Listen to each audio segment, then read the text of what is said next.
Mimi kajina kangu naitwa Misi Bakari Changare.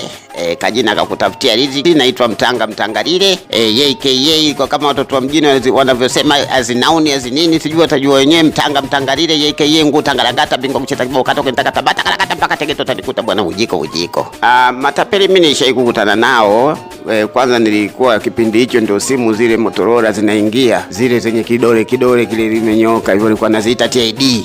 Sasa zile mtu kachomeka kijiti kwenye sabuni, umeona kaiweka kama vizuri, utadhani yenyewe. Mwanzo anakuonyesha simu inawaka kabisa, inapiga, unatuma ka message kanaenda. Haya, anakuambia leta hela bwana. Ukimpa ile hela anakuambia leta nikufungie. Pale kwenye kufungiana sasa pale ndio panatokea gabara. Nikaja kufungua kwenye basi lishaondoka, leo naenda Tanga. Niangalie simu yangu, nakuta sabuni imechomekwa antena juu. Inatokea Ubungo naenda zangu Tanga. Sasa pale uko kwenye basi bwana kuvizia basi ndio itakaliondoke. Bwana simu bwana, mwanzo anakuja mnaelewana kabei. Anajifanya kama mnashindwana. Basi likitaka kuondoka anakurudia sasa kuambia zote, "Wewe leta ile hela." Ukimpa umeisha. Umeona anakupa sabuni. Hilo mimi lilinikuta. Kwa hiyo alikuwa anakuambia simu ni shilingi ngapi anataka kukuuza? Yaani anakuambia simu bwana shilingi 30,000. Unaambia bwana mimi na 20. Hii toleo jipya kabisa iuzwe 30,000. Hii 20 haiuzwi, anakataa afu anaondoka anasusa. Alafu unaitamani, unaiona yule ndo naikosa ile. Lakini poa, umeona anaenda vipi umeongeza anambia bwana sina.